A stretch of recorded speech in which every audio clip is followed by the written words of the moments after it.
கடந்த ஆண்டு மழை கற்றுக் கொடுத்த பாடத்தின் விளைவாக இந்த ஆண்டு பருவமழை காலத்தின் முதல் புயலான நடாவை எதிர்கொள்ள அனைத்து ஏற்பாடுகளும் தயார் நிலையில் வைக்கப்பட்டுள்ளன. கடந்த ஆண்டு டிசம்பர் 1ஆம் தேதி பட்ட வேதனையின் சுவடுகள் இந்த ஆண்டு மழைக்கான ஆயத்தங்களை முன்கூட்டியே செய்ய வைத்துள்ளது. அதிலும் நடா புயல் குறித்த அறிவிப்பு வந்த பிறகு அரசு இயந்திரம் முடுக்கிவிடப்பட்டது. தற்போது புயல் வலுவிழந்தாலும் அனைத்து முன்னெச்சரிக்கை ஏற்பாடுகளும் செய்யப்பட்டுள்ளதாக சுகாதாரத்துறை அமைச்சர் விஜயபாஸ்கர் தெரிவித்துள்ளார்.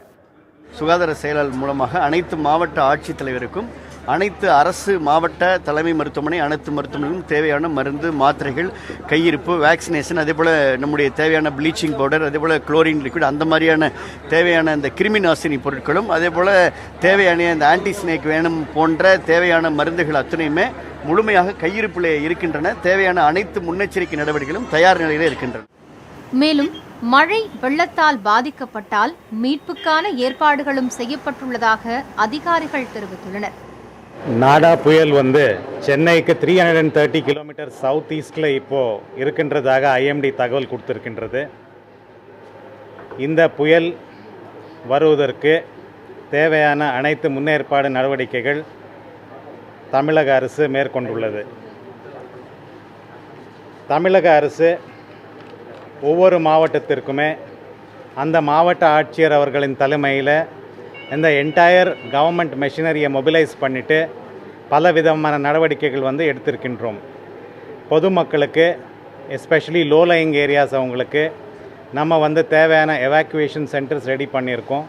அது இல்லாமல் அவங்களுக்கு தேவையான உணவு பொருட்கள் ஏற்பாடு பண்ணுறதுக்கான ஏற்பாடுகள் நம்ம பண்ணியிருக்கின்றோம். இது இல்லாமல் அனைத்து துறையின் அலுவலர்களையும் ஒரு ப்ரிப்பேர்ட்னஸ் மீட்டிங் கூப்பிட்டு அவங்கள முன்னெச்சரிக்கையில் வச்சிருக்கின்றோம். குறிப்பாக இந்த வல்னரபிள் ஏரியாஸை ஐடென்டிஃபை பண்ணி அந்த இடத்துல எல்லாம் ஸ்டாக் பண்ணி வச்சுருக்கோம்.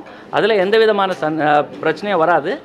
இந்த சைக்ளோன் வரும்னு சொல்லி நமக்கு லாஸ்ட் 2 டேஸ்லேருந்து நமக்கு ஐஎம்டியிலேருந்து இன்ஃபர்மேஷன் வந்துட்டு இருக்கிறதுனால எல்லா டிஸ்ட்ரிக்ட் அட்மினிஸ்ட்ரேஷனும் நாங்கள் அலர்ட் பண்ணி வச்சுட்டு ரிலீஃப் சென்டர் மேலே ஃபோக்கஸ் அதிகமாக வச்சுருக்கோம். அது காரணம் என்னென்னு சொன்னால் ஃபஸ்ட்டு சைக்ளோன் வரும்போது அதிகமாக இவாக்குவேஷன் மேலே தான் நம்ம கவனம் செலுத்த வேண்டியது வரும்.